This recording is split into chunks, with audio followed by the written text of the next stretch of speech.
हाँ जी, सब लोग प्लीज कैमरा ऑन करेंगे। हाँ जी, देखो। मैंने आपको बोला पूरी लाइन क्या है, अमाउंट इन्वेस्टेड बाय ओनर, यानी ओनर का कितना पैसा लगा हुआ है कहाँ पे, आगे क्या इन द बिजनेस में। तो हमने ये तो देख लिया ओनर का कितना पैसा लगा है 9 लाख, पर ये 9 लाख क्या सारे के सारे बिजनेस में लगे हैं? तो हम डिस्कस कर रहे थे, एक एक आइटम हम देख रहे थे कि क्या क्या आइटम है उसमें आई। इन्वेस्टमेंट दो तरह की थी, नॉन ट्रेड और ट्रेड। ट्रेड इन्वेस्टमेंट क्या है, जो बिजनेस से रिलेटेड है। नॉन ट्रेड क्या है, जो आपकी आपके बिजनेस से रिलेटेड नहीं है। तो ये चीज तो क्लियर हो गई सबको कि ये वाली हमारी बिजनेस से रिलेटेड नहीं है। Are you with me? यहां तक तो क्लियर हो गया। मैं अभी एग्जांपल देता हूं ट्रेड इन्वेस्टमेंट का, क्योंकि अभी आपको नॉन ट्रेड तो समझ आ गया, ट्रेड इन्वेस्टमेंट समझते हैं। देखना, एक छोटा सा एग्जांपल लेते हैं। रिलायंस सुना है आपने, Reliance Industries, Shagun? Yes sir. Reliance Industries, जरा बताओगे रिलायंस इंडस्ट्रीज क्या बेचती है?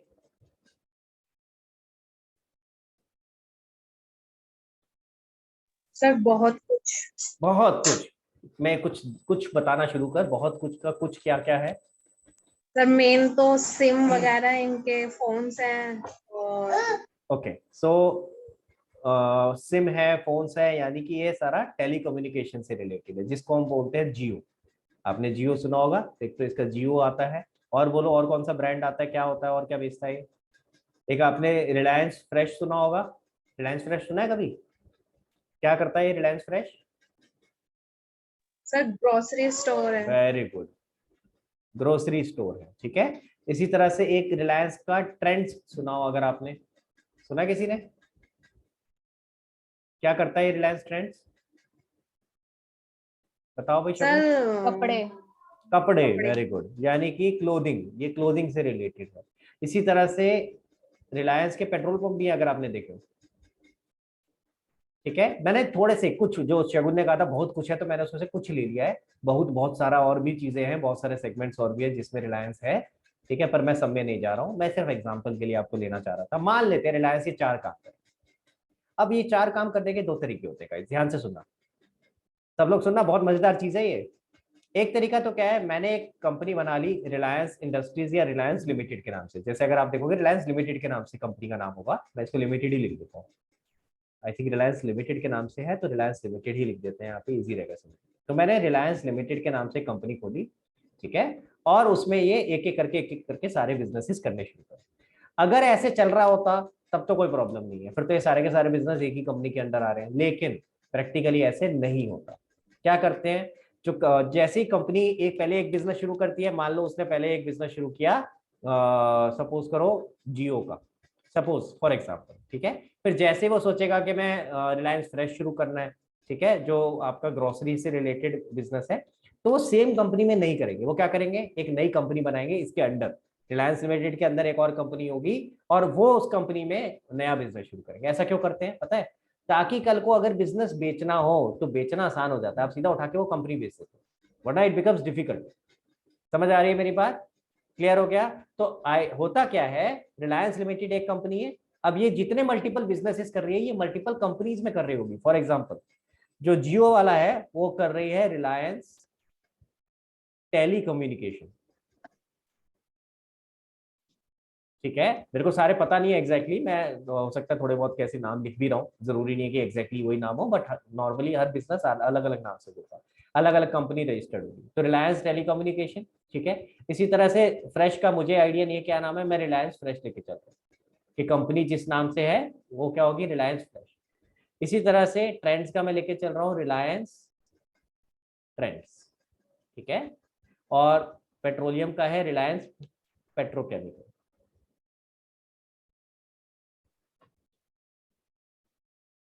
समझ में आया सबको? तो ये डिफरेंट डिफरेंट कंपनीज हो गई जो कि रिलायंस ने बनाई है, और ये कंपनी अलग अलग बिजनेस कर रही है।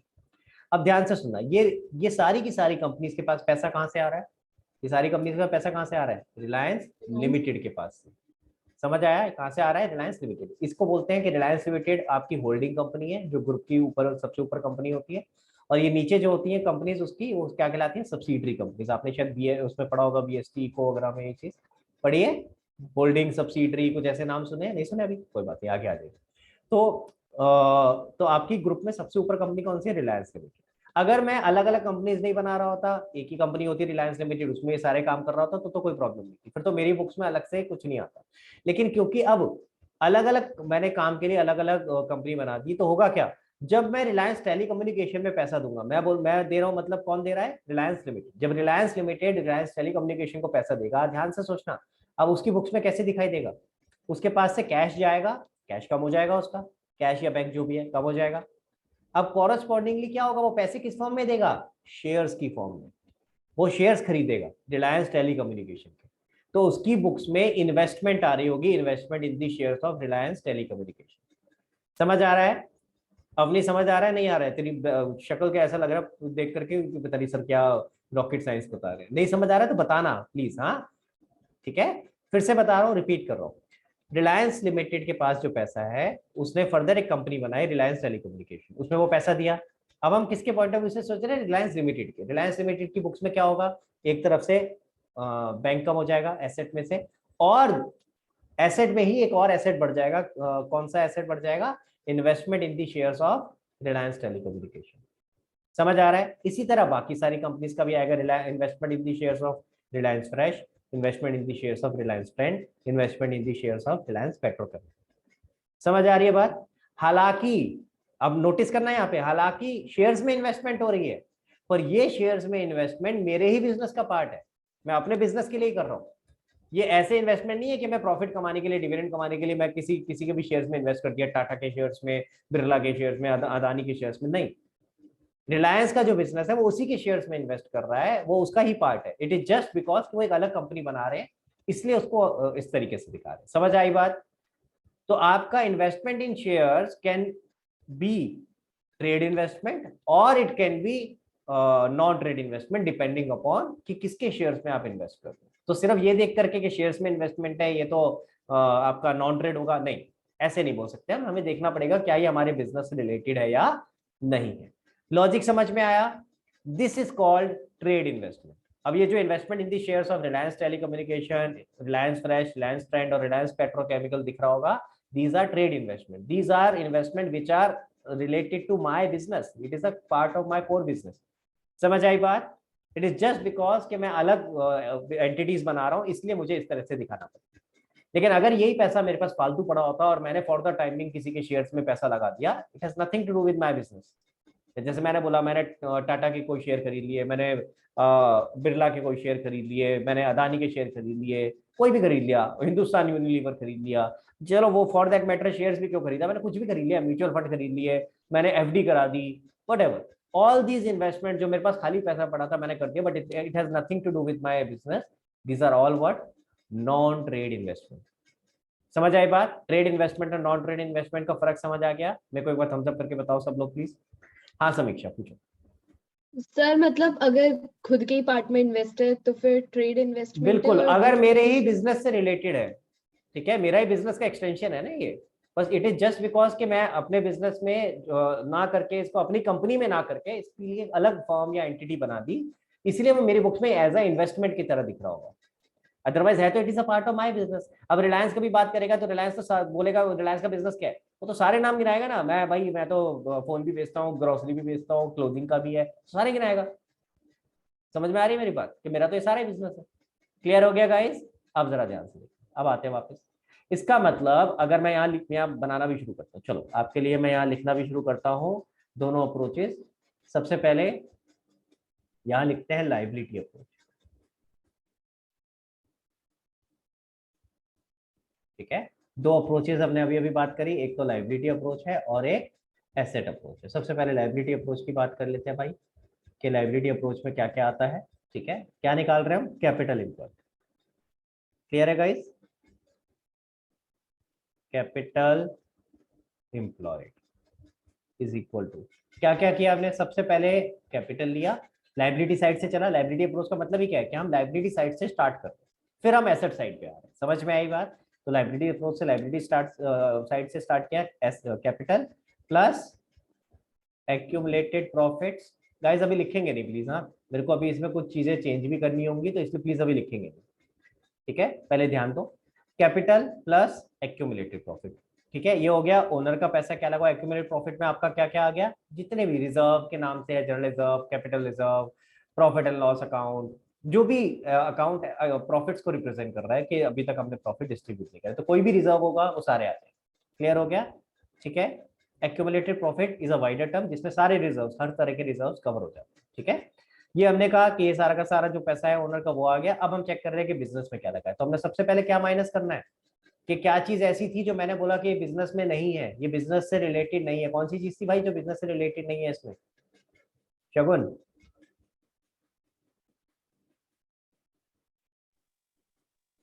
आवाज नहीं आ रही बेटा तेरी, आवाज चली गई। चलो किसी और से पूछते हैं, Samiksha. Non trade non investment. Trade investment, trade investment तो बिजनेस से रिलेटेड है, non trade investment is not related to business, तो उसको माइनस कर देंगे। तो यहाँ पे क्या लिखेंगे, माइनस नॉन ट्रेड इन्वेस्टमेंट। समझ आई बात सबको, क्लियर हुआ? लॉजिक पता होना चाहिए, लॉजिक पता है तो फॉर्मूले रटने की जरूरत नहीं होती। आगे चलते हैं, चलो भाई ये तो पता चल गया, आगे चलते हैं। ट्रेड इन्वेस्टमेंट ये तो बिजनेस से रिलेटेड ही है। गुडविल, अब गुडविल में क्या तुमने पैसा लगाया अलग से?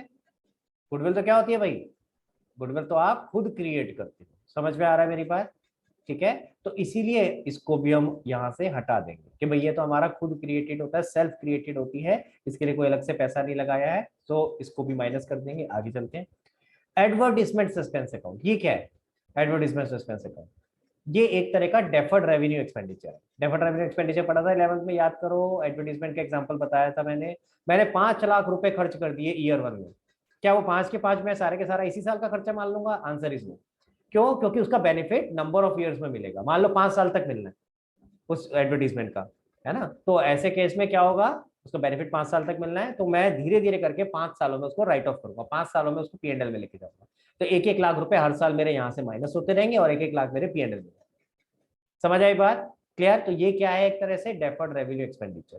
तो क्योंकि ये एक्सपेंडिचर है, अगेन मैं यहाँ से हटाऊंगा। जैसे मैं यहाँ पे एक्यूमुलेटेड प्रॉफिट्स को ले रहा था, अगर ये एक्सपेंडिचर सारा हट माइनस हो चुका होता तो मेरे एक्यूमुलेटेड प्रॉफिट्स कम होते कि नहीं होते? ठीक है, तो इसी तरीके से इसको भी मुझे यहाँ से माइनस करना पड़ेगा। समझ आ रही है लॉजिक? क्लियर हो गया? आगे चलते हैं। डेटर ये तो मेरे बिजनेस से रिलेटेड है, कैश ये भी मेरे बिजनेस से रिलेटेड है। यानी क्या क्या माइनस किया मैंने, ध्यान से देखो। लाइबिलिटी अप्रोच में क्या हुआ, लाइबिलिटी साइड से चला, लाइबिलिटी साइड से चला, देखा कि ओनर का क्या पैसा लगा हुआ है। पहले एक साइड से क्या देखा, ओनर का क्या पैसा लगा है। फिर एसेट में आया, फिर देखा कि ओनर का क्या पैसा बिजनेस में लगा है। जो चीज बिजनेस से रिलेटेड नहीं थी वो आइटम मैंने माइनस कर दी। तो यहाँ पे माइनस क्या करेंगे, आगे चलते हैं। माइनस नॉन ट्रेड इन्वेस्टमेंट हुआ था, उसके अलावा माइनस, और बताओ क्या था, अभी अभी करा था, गुडविल, और उसके अलावा माइनस होगा एक चीज और थी, क्या थी, डेफर्ड रेवेन्यू एक्सपेंडिचर, या मैं बोल सकता हूं एक्यूमुलेटेड लॉसेस। अगर कोई एक्यूमुलेटेड लॉसेस होंगे तो वो माइनस। समझ में आ गई मेरी बात? सबको क्लियर है गाइस यहाँ तक? तो जरा इसके हिसाब से निकाल लेते हैं एक बार कितना आंसर आता है। देखिए जरा, कैपिटल एम्प्लॉयड क्या था, 5 लाख, 1 लाख, 3 लाख। पहले तो ये लिख लेते हैं, 5 लाख, 1 लाख, 3 लाख। ठीक है, ध्यान से देखिए guys. Minus non trade investment कितना कितना था, ये 2 लाख, 2 लाख और 1 लाख। ये माइनस कर देते हैं, 2 लाख, 2 लाख और 1 लाख।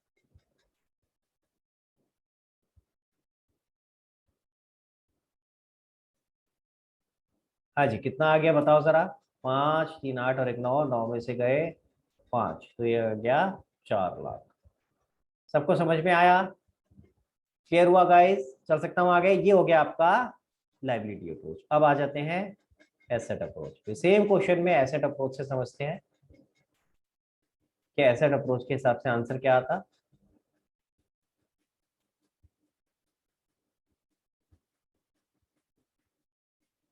एसेट अप्रोच में एसेट की साइड से चलेंगे, यानी हम पहले क्या देखेंगे, बिजनेस में कितने पैसे लगे हुए हैं, फिर देखेंगे उसमें से ओनर के कितने।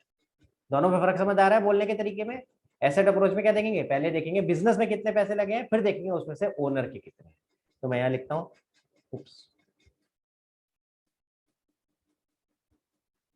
Capital employed is equal to, हाँ जी गाइस एक काम करेंगे, प्लीज पहले इसकी एक फोटो खींच लेंगे सो दैट आपको पता चल जाएगा कि मैंने लाइबिलिटी अप्रोच में क्या क्या कंसीडर किया हुआ है। ठीक है, तो एक बार इसकी फोटो खींच लो, फिर मैं इसमें से हाईलाइटेड पोर्शन हटा देता हूँ।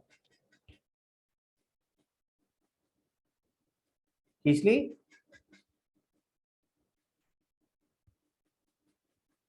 भाई आईपैड किसके पास है आज? आरव, आरव के पास है?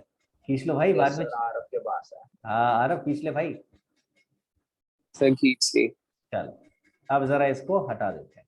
अब समझते हैं एसेट अप्रोच। एसेट अप्रोच में मैंने पहली लाइन, परीक्षा कुछ डाउट है क्या? वो मेरा ऑफ टॉपिक था। नहीं अभी नहीं, अभी नहीं। क्यों पहले पहले पहले करने पहले नहीं पहले की? अच्छा, पहले ठीक पहले है। इसको कर देते, फिर लिखते हैं। ऑफ टॉपिक है तो रुक जाए। हाँ जी, पहले इसको खत्म कर लें। ओके, अब बात करते हैं एसेट अप्रोच से। एसेट अप्रोच में क्या होगा? एसेट अप्रोच में हम कह रहे हैं, पहले देख रहे हैं बिजनेस में कितने पैसे लगे हैं, फिर देखेंगे उसमें से ओनर के कितने थे। बिजनेस में कितने पैसे लगे हैं? टोटल 10 लाख रुपए लगे हुए हैं। क्या ये सारे के सारे बिजनेस में है? हाँ जी, कौन बताएगा? अवनी, क्या ये 10 लाख पूरे के पूरे बिजनेस में लगे हुए हैं? नहीं इसमें से क्या क्या नहीं लगा हुआ बताओ? सर, नॉन ट्रेड इन्वेस्टमेंट, बहुत गुडविल बढ़िया, और अच्छा लगा मुझे कि नॉन ट्रेड इन्वेस्टमेंट बिजनेस में नहीं लगा हुआ। तो हम बोलेंगे 10 लाख में से इस 2 लाख को हटा दो, और गुडविल गुडविल, इसमें तो पैसा ही नहीं लगा, और एडवर्टाइजमेंट। और एडवर्टीजमेंट। अगेन ये तो हमारा डेफर्ड रेवेन्यू एक्सपेंडिचर है, एसेट ही नहीं है। ठीक है, क्लियर हो गया? समझ में आ रही है बात? सबको समझ में आया? ठीक है, तो यानी मैं बोलूंगा 10 लाख में से सर ये 2 4 और एक 5 लाख रुपए नहीं लगे हुए, यानी 5 लाख रुपए बिजनेस में लगे। 5 ही आ रहा है ना भाई? ठीक है, क्या ये 5 लाख सारा का सारा ओनर का लगा हुआ है? तो यहाँ चेक करते हैं भाई, अब लाइबिलिटी साइड में आकर के, क्या सारा का सारा ओनर का है? नहीं, इसमें से कुछ क्रेडिटर का भी है जो कि शॉर्ट टर्म नेचर का है, तो इसको हम एक्सक्लूड कर देंगे। आई बात समझ में? कैसे चले हम? पहले एसेट साइड से चले, इसलिए इसको क्या बोलते हैं? Asset approach. हम पहले एसेट साइड से देखते हैं बिजनेस में कितना लगा हुआ है, और उसमें से जो आउटसाइड लाइबिलिटी है उसको एक्सक्लूड कर देते हैं। आ जाओ जरा, अब ये वाला फॉर्मूला यहाँ बना लेते हैं। क्या हो गया भाई फॉर्मूला? टोटल एसेट माइनस में ध्यान से देखोगे वही आइटम है जो पहले थी, जो ऊपर माइनस हो रही है वही नीचे भी माइनस हो रही है। माइनस वाली आइटम सेम है, non trade investment minus goodwill minus deferred revenue expense, या फिर साथ में लिख रहा हूं मैं एक्यूमुलेटेड लॉस। एक्यूमुलेटेड लॉस क्यों लिख रहा हूं साथ में, ये समझ आ रहा है? क्योंकि अगर मान लो P&L का बैलेंस लाइबिलिटी साइड होने की जगह एसेट साइड में होता, तो वो क्या रिप्रेजेंट करता है? एक्यूमुलेटेड लॉस, ऐसा लॉस जो अब तक बांटा नहीं है। ठीक है, तो उसको माइनस करना पड़ता है, और साथ में माइनस हो जाएगा क्या? Outside liabilities. समझ आ रही है बात? क्लियर हुआ? अगेन ये नोट नहीं करना, अभी चेंजेस कराऊंगा इसमें, इसीलिए बोल रहा हूँ। जो लोग नोट कर रहे हैं पहले बता रहा हूँ मैं। देखो इसके हिसाब से क्या आता आंसर? 10 लाख, 10 लाख टोटल था। 10 लाख में से नॉन ट्रेड इन्वेस्टमेंट ऊपर हमने लिखी हुई है कितनी थी? 2 लाख, और 2 लाख हमारा गुडविल था, और 1 लाख हमारा डेफर्ड रेवेन्यू एक्सपेंडिचर था, और आउटसाइड लाइबिलिटी क्रेडिटर कितने थे भाई? 1 लाख। तो 1 लाख और माइनस कर देते हैं यहाँ से। कितना आ गया जरा बताओ, जरा चेक करो। 10 lakh minus 2 lakh minus 2 lakh minus 1 minus 1, कितना? 2 2 4 और 1 5 और 1 6, 6 माइनस करने हैं, यानी ये कितना आ गया? 4 lakh. Hence proved RHS is equal to LHS। बहुत करते थे हम ऐसे मैथ्स में, है ना? बड़ा मजा आता है, आधा मार्क्स कट जाता था, नहीं लिखते थे तो। क्लियर हो गया गाइस सबको? दोनों साइड मैच हो गई हमारी। अब किसी भी तरीके से चलो, लाइबिलिटी अप्रोच से या एसेट अप्रोच से, हमेशा आंसर सेम आता है। ठीक है, अब कईयों के दिमाग में आ रहा होगा सर लाइबिलिटी अप्रोच अच्छी है, ये ज्यादा समझ में आ रहा है हमें, हम उससे चलेंगे। कईयों के दिमाग में आ रहा होगा सर एसेट अप्रोच ज्यादा अच्छी है, हम उससे चलेंगे। आ रहा है ना? अब ये आपके ऊपर मर्जी नहीं होगी कि किससे चलना है। क्वेश्चन में पूरी बैलेंस शीट गिवन नहीं होगी, अगर पूरी गिवन है फिर तो आप किसी से भी चल लो। अगर बैलेंस शीट पूरी गिवन है फिर तो कोई प्रॉब्लम नहीं है। लेकिन प्रॉब्लम कब आएगी? जब क्वेश्चन में सिर्फ कुछ आइटम बता रखी होगी, जैसे आपको बोल दिया जाएगा टोटल एसेट कितना है, क्रेडिटर्स कितने हैं, तो फिर किससे चलना पड़ेगा? एसेट अप्रोच से। ऑप्शन ही नहीं बचा। जब आपको लाइबिलिटी अप्रोच से चीजें ही नहीं दे रखी तो कैसे करोगे? सो पॉइंट इज कि आपको आनी दोनों चाहिए, एसेट अप्रोच और लाइबिलिटी अप्रोच। अगर बैलेंस शीट दिया तब तो आपकी मर्जी है, जिस मर्जी से कर दो, लेकिन बैलेंस शीट पूरी नहीं दे रखी तो ऐसे केस में आपको जो इंफॉर्मेशन दिया उसके हिसाब से जो अप्रोच लगेगी वो लगानी पड़ेगी। क्लियर हो गया? सबको समझ आया यहाँ तक? अब एक नई चीज बताने जा रहा हूं जो हालांकि पहले आपके लेवल पे नहीं आती थी, ध्यान से सुनना। जब मैं आपको अभी तक मैं जब 12th में पढ़ाता था ना, तो मैं इतना ही करके छोड़ देता था और बच्चों को बड़ा अच्छा लगता था, मजा आ जाता था, समझ में आ जाता था। अब प्रॉब्लम कहाँ है? प्रॉब्लम कहाँ आ गया कि अब इन्होंने एक और चीज इसके अंदर डाल दी जो कि 12th के लेवल पे नहीं पूछी जाती थी, सिर्फ कंपनी के चैप्टर में जाके पूछी जाती थी, पार्टनरशिप में नहीं पूछी जाती थी। तो कंपनी में जब जाते थे तब मैं समझा देता था। अब पार्टनरशिप में भी उन्होंने एक इलस्ट्रेशन डाल दिया था टीएस ग्रेवाल ने, आई डोंट नो इस बार है कि नहीं, बट अब डाल दिया था, एक बार समझा देता हूँ, नहीं तो अननेसेसरी कंफ्यूजन हो। देखो, ये जो कैपिटल एम्प्लॉयड का कॉन्सेप्ट था, जो कि बोला स्निग्धा ने कि कैपिटल एम्प्लॉयड क्या होता है, amount invested by owner. Owner ने कितना पैसा लगा रखा बिजनेस। अब मॉडर्न डे में ये चेंज हो गया। क्या चेंज हो गया? आज की डेट में अगर आपने देखा हो, ओनर का जो पैसा लगा होता है वो तो लगा ही होता है, और वो तो इनफैक्ट कम होता है। आज की डेट पे आप लोन ले करके या डिवेंचर इशू करके, अलग अलग फॉर्म्स ऑफ इंस्ट्रूमेंट्स हैं इन डेट फॉर्म, वो आप इशू करके आप उधार पे पैसा ज्यादा लेते हो, मार्केट से उधार पे पैसा ज्यादा लेकर के बिजनेस चलाते हो। तो पहले होता था कि 99% तो आपका ओनर का ही पैसा होता था। आपने अगर पहले पुराना स्ट्रक्चर कभी आपको पता हो कि पहले बिजनेसेस कैसे होते थे, पहले बिजनेसेस ऐसे ही होते थे, ओनर का ही पैसा होता था मोस्ट। लेकिन अब धीरे धीरे करके कैसे चेंज हो गया कि भाई बिजनेस में पैसा सिर्फ ओनर का नहीं है, उसके अलावा आप लोन वगैरह भी ले रहे हो, बैंक से लोन ले रहे हो या मार्केट से लोन ले रहे हो। समझ आ रही है मेरी बात? ठीक है, तो वो जो आप लोन ले रहे हो वो भी तो पैसा बिजनेस में लग रहा है। तो अल्टीमेटली कैपिटल एम्प्लॉयड सिर्फ ओनर के पैसे तक लिमिटेड नहीं रह गया, जो टोटल पैसा बिजनेस में लग रहा है। समझ आ रही है बात? जो टोटल पैसा आप बिजनेस में लगा रहे हो वो सारा कंसीडर करा जाता है। तो यानी मैं यहाँ पे लगा देता हूं, मैंने लिखा था amount invested by owner and others. ठीक है, अदर्स मैंने इसलिए लिख दिया साथ में ताकि आपको क्लियर हो जाए कि बाहर वालों का किसी और का पैसा भी लगा है जो ओनर नहीं है। जैसे मैंने लोन ले लिया, मान लेते हैं इसी क्वेश्चन में, ध्यान से देखना। अच्छा, इसकी फोटो खींच लो पहले, फिर उसके बाद इसमें चेंजेस करूंगा मैं। एक सेकंड रुकना गाइस, पहले ये 9 लाख और 8 लाख हटा देता हूँ। हाँ जी, लो भाई, पहले इसकी फोटो खींच लो, फिर इसी में मैं चेंजेस कर देता हूँ थोड़ा सा और। फोटो खींच ली? चल सकते हैं आगे? ओके। अब मान लेते हैं मैं अगर इसी सेम चीज में बोलूं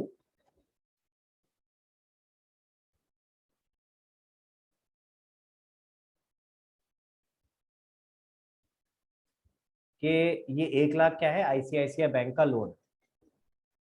ठीक है, यानी मैंने अपने बिजनेस को चलाने के लिए बैंक से लोन ले रखा है। अब अगर मैं पूछूं कि मेरा कैपिटल एम्प्लॉयड क्या है, तो क्या बताओगे शगुन? लाइबिलिटी अप्रोच से चलते हैं। सर फिर इसमें ये बैंक लोन भी ऐड हो जाएगा, यानी क्या होगा बताओ? एक 5 लाख हो जाएगा टोटल सर। 5 कैसे हो गया बेटा? अच्छा, वैसे आंसर सर बता दिया तूने सीधा 5, लेकिन कैसे होगा? आप ये ऐड करोगे, प्लस ये करोगे, प्लस ये यस करोगे, सर, प्लस ये करोगे, यस सर। और उसमें से माइनस कर दोगे नॉन ट्रेड, गुडविल और एडवर्टाइजमेंट। समझ में और आया? यानी एडवर्टीजमेंट। कि जो आपने लोन लिया है वो भी आप कैपिटल एम्प्लॉयड में कंसीडर करोगे। समझ में आ रहा है सबको? क्लियर हो गया? So capital employed is not only related या limited to amount invested by owner, it also include amount invested by other people. Clear हो गया? लेकिन इसके अंदर आउटसाइड लाइबिलिटीज जो होती हैं, जो हम क्रेडिटर या जो जिसको हम शॉर्ट टर्म लाइबिलिटीज कहते हैं, उन्हें कंसीडर नहीं करते। That is not amount invested, वो तो शॉर्ट टर्म है, वो तो अगले थोड़े दिनों में हम पे कर देंगे। अमाउंट इन्वेस्टेड क्या माना जाता है? जो लॉन्ग टर्म के लिए अमाउंट इन्वेस्टेड होता है, जो लंबे समय तक चल रहा होता है। समझ में आ रहा है? क्लियर? तो अगर कोई क्रेडिटर्स है, बिल्स पेबल है, तो वो चीजें अभी भी माइनस होंगी। जब हम आउटसाइड लाइबिलिटीज वाली बात करते हैं उन्हें अभी भी एक्सक्लूड करेंगे। हाँ समीक्षा? सर लेकिन बैंक तो शॉर्ट टर्म लोन ही देता है किसने ज्यादातर, बोला? हाँ, बिजनेस स्टडीज की बुक। बिल्कुल नहीं। किसने बोला कि बैंक शॉर्ट टर्म लोन देता है? 10 साल 20 साल बड़े लंबे लंबे लोन देता है भाई। 10 साल 20 साल को शॉर्ट टर्म होते हैं? सर पिछले साल पढ़ा था। नहीं, गलत पढ़ा है बेटा, दोबारा पढ़ियो उसको, कुछ गलत पढ़ा है, कंटेक्स्ट कुछ और होगा जो आप पढ़ रहे हो। जैसे अभी शगुन कह रही थी कि सर आप, शगुन ही बोल रही थी ना I guess, कि सर आप उसको एक्सक्लूड करते हैं। अब वो कंटेक्स्ट अलग था ना बेटा, वहां पढ़ो क्या कंटेक्स्ट में लिखा है। बैंक ओके दोनों सर। तरह से लोन देता है, शॉर्ट टर्म भी देता है, लॉन्ग टर्म भी देता है। ऐसा नहीं है, वो आपकी रिक्वायरमेंट के ऊपर है कि आपको क्या चाहिए। लंबे समय के लिए चाहिए तो लंबे समय के लिए भी देगा। ठीक है, चलें आगे। तो यानी इसका मतलब क्या है? बस सिंपल सी बात याद रखनी है कि अगर कोई लोन है या कोई भी इस तरह का डेट है लॉन्ग टर्म नेचर का, ठीक है, वो आप ऐड करोगे। तो मैं यहाँ साथ में लिख रहा हूँ, प्लस कर रहा हूँ, देखो कैपिटल एम्प्लॉयड वाले में यहाँ प्लस कर रहा हूँ लॉन्ग टर्म डेट, ठीक है, ब्रैकेट में लिख देता हूँ लोन। अभी फिलहाल तो लोन समझ में आएगा, आगे जाकर के और भी बहुत सारे तरह की चीजें होती है, जब कंपनी के स्ट्रक्चर में जाते हैं तो और भी चीजें आ जाती है, डिबेंचर वगैरह बहुत कुछ आ जाता है, ठीक है, इसलिए मैंने लॉन्ग टर्म डेट लिखा है कि लॉन्ग टर्म नेचर का जो डेट है वो आपने कंसीडर कर लिया। ठीक, क्या नीचे वाले फॉर्मूले में कोई चेंज आएगा? नीचे वाले में नहीं आएगा। आप एक्सक्लूड किसको कर रहे हो? सिर्फ माइनस किसको कर रहे हो? Outside liability. आउटसाइड लाइबिलिटी यहाँ पे किस नेचर की होगी? Short term. मैं यहाँ लिख देता हूँ शॉर्ट टर्म, ताकि आपको क्लियर हो जाए कि आउटसाइड लाइबिलिटी में हम उस लॉन्ग टर्म डेट को माइनस नहीं करेंगे। समझ आ गई बात? क्लियर हो गया गाइस? ठीक है, मैं इसका जरा यहाँ पे चेंज कर देता हूँ, आईसीआईसीआई बैंक लोन लिखा था, इसको वापस वही कर देता हूँ। क्या था भाई पहले यहाँ पे? क्रेडिटर थे आई गेस, है ना, ताकि हमारे एग्जाम्पल गलत ना हो। हाँ चलो भाई, अब इसकी आप फोटो खींच सकते हो। आपको इसकी फोटो खींचनी है, पहले इसकी खींच लो। ठीक है, कैपिटल एम्प्लॉयड क्या होता है?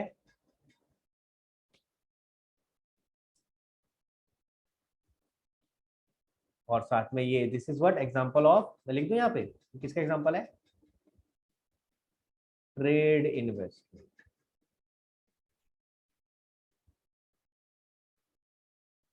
ठीक है, this is example for trade investment. चलो आगे, फोटो खींच ली।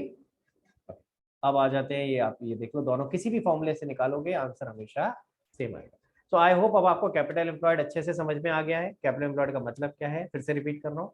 कैपिटल एम्प्लॉयड का मतलब है कितना पैसा बिजनेस में लगा हुआ है।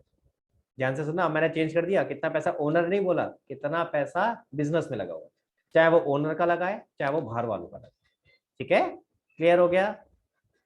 ग्रेट। अब आ जाते हैं आखिरी दो फॉर्मूलेस पे, और उसमें ज्यादा टाइम नहीं लगेगा। ठीक है, लास्ट टू फॉर्मूलेस बचे हुए हैं आपके गुडविल के। ठीक है, अभी तक गुडविल में आपने अगर नोटिस किया हो, कितनी चीजें हैं जो जिनके ऊपर झगड़ा होता है, जिनके ऊपर नेगोशिएशन होता है? बता सकता है कोई? जिसके ऊपर मैंने कहा था ना कि जब आप बैठते हैं आपस में, कस्टमर जो आमने सामने बैठे होते हैं वो आपस में नेगोशिएट करते हैं कि हाँ भाई गुडविल की वैल्यू कैसे लगानी है। तो दो चीजें ऐसी थी, दो वेरिएबल्स, जो कि मैंने कहा था क्वेश्चन में तो गिवन होगी, बट अदरवाइज प्रैक्टिकली आपस में नेगोशिएट करके निकलती है। हाँ आरव, बताओ आरव। सर सर एक तो नॉर्मल प्रॉफिट, नॉर्मल प्रॉफिट मतलब में क्या चीज थी जो जो नेगोशिएट करी जाती है? सर जो वो नॉर्मल प्रॉफिट वो होता है ना जो बिजनेस गुडविल के बजाय कमाता है।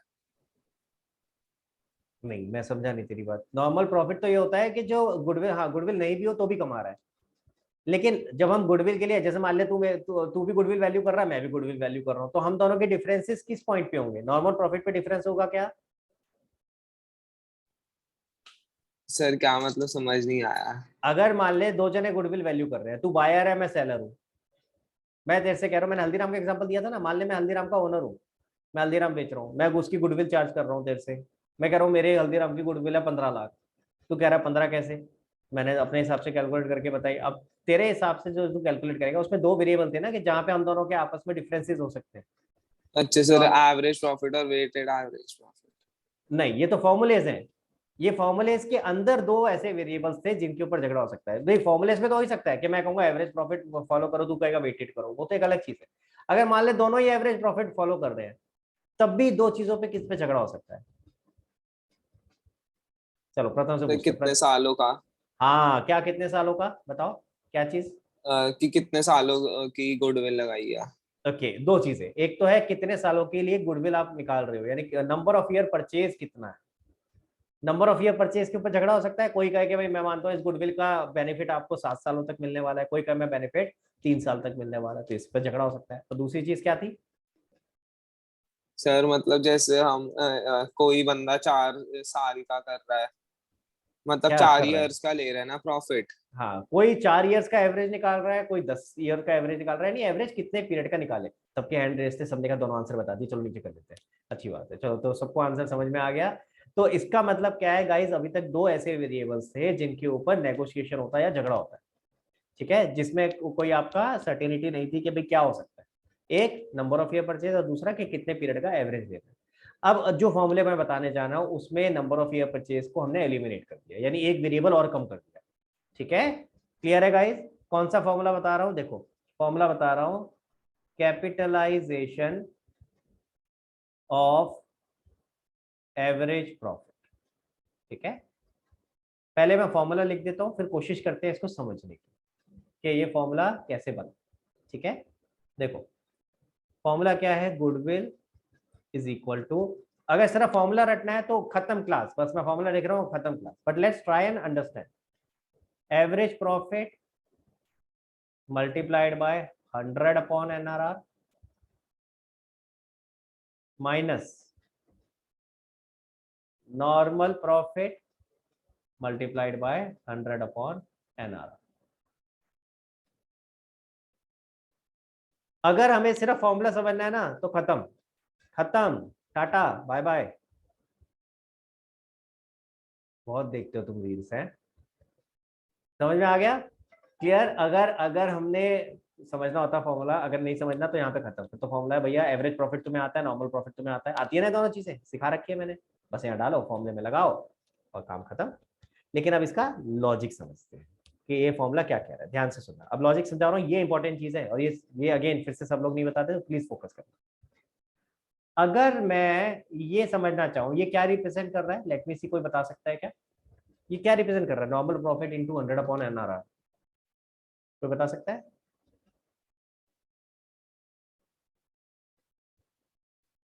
हाँ समीक्षा। Sir capital employed.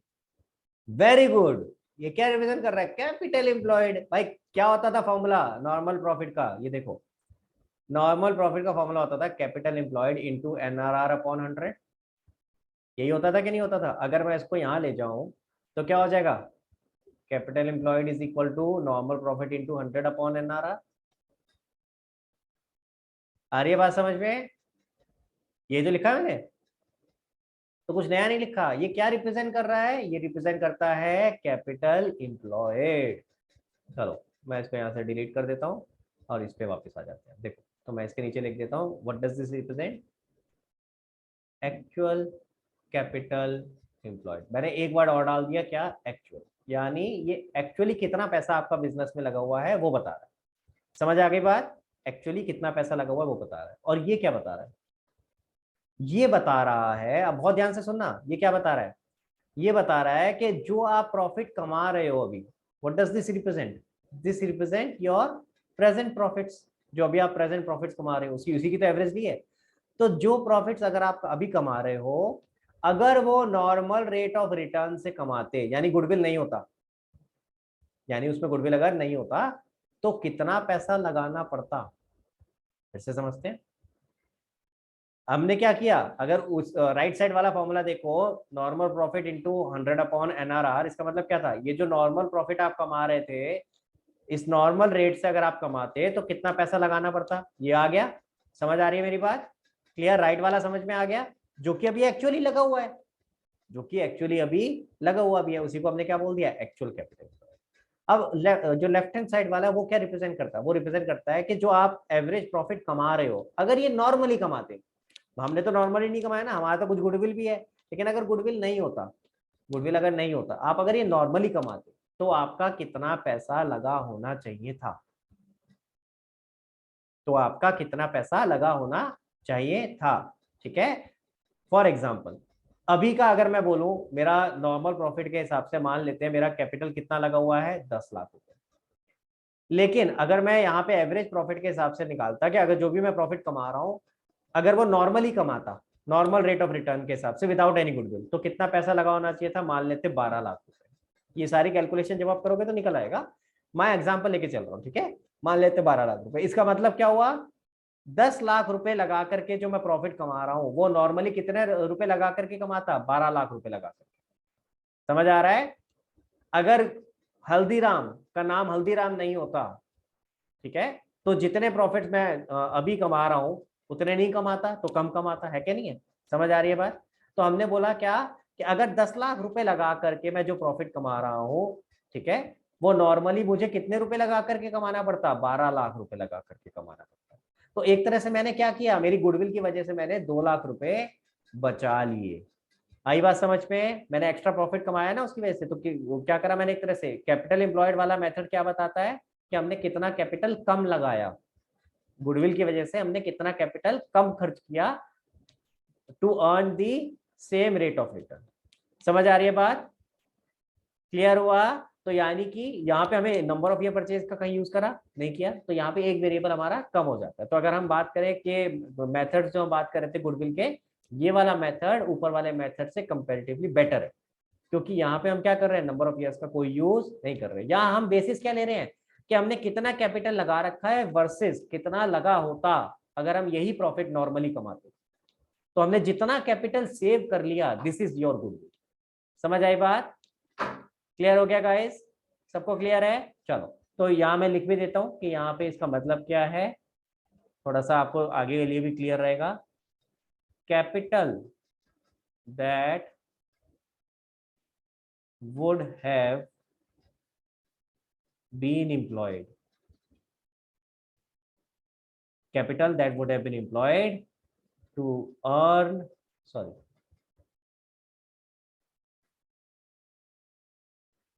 to earn same level of profit through normal return. समझ आई बात? कि अगर हम सेम लेवल जो अभी प्रॉफिट कमा रहे हैं वो नॉर्मली कमाते without any benefit of goodwill, तो कितना पैसा हमारा फर्म में लगा होगा विज़ावी कितना एक्चुअली अभी लगा हुआ है। ठीक है, तो हमने जो डिफरेंस है वो निकाल लिया, वही हमारी गुडविल है, जो पैसा हमने बचा लिया, कितना पैसा हमने कम लगाया और इसकी वजह से हम, बट स्टिल हमने सेम क्या नाम है प्रॉफिट्स कमा लिए। क्लियर हो गया गाइस सबको? ठीक है, फॉर्मूला तो इजी सा है पर लॉजिक समझना है। अब जरा ध्यान से सुनना, एक और फॉर्मूला करा रहा हूं, आखिरी formula, capitalisation of super profit. और मजे की बात क्या है, मजे की बात है कि ये कुछ नया फॉर्मूला नहीं है, जो ऊपर फॉर्मूला सीखा है इसी में से निकला है। कैसे निकला है जरा देखते हैं। Goodwill is equal to, formula क्या था, average profit multiplied by 100 upon NRR minus normal profit multiplied by 100 upon NRR। Clear है? ठीक है, चलो मैंने ऊपर से कॉपी कर लिया। अब जरा इज इक्वल टू, कुछ कॉमन दिख रहा है इसमें दोनों चीजों में? अवनी कुछ कॉमन दिख रहा है बेटा? मैथमेटिक्स 100 अपॉन NRR, मैथमेटिक्स में पता है ना कुछ कॉमन है, मैं बाहर निकाल सकता हूँ, कॉमन ले सकता हूँ। Average profit minus normal profit into 100 upon NRR, ऐसे लिख सकता हूँ। 100 अपॉन NRR मैंने कॉमन बाहर निकाल लिया दोनों में से। ठीक है, तो ये बच गया। अब अगर एवरेज में से नॉर्मल माइनस होता है तो क्या आता है अपनी? Super profit. Super profit. लो जी, आंसर आ गया। सो आपका जो पांचवा फॉर्मूला है वो क्या है, ये है super profit upon super profit into 100 upon NRR। समझ आया? सो ये कुछ नया नहीं है, ये तो आपने जो ऊपर फोर्थ फॉर्मूला सीखा है उसी से डिराइव हुआ है। क्लियर हो गया? और इससे एक और मतलब समझ आना चाहिए, फोर्थ से और फिफ्थ से दोनों फॉर्मूलों से आंसर सेम आएगा, चाहे फोर्थ फॉर्मूले से करो चाहे फिफ्थ से करो, क्योंकि उसी से डिराइव किया हमने, उसी को तो चेंज किया है। ठीक है, तो इसलिए दोनों फॉर्मूले से आपका आंसर हमेशा सेम आएगा। क्लियर हो गया? तो आपके फॉर्मूले से एक बार देख लो, ये लो सामने आपके दिख रहे हैं, दो फॉर्मूले और कर लिया आज हमने, कैपिटलाइजेशन ऑफ एवरेज प्रॉफिट और capitalisation of super profit. Capitalisation of average profit और सुपर प्रॉफिट दोनों से आंसर सेम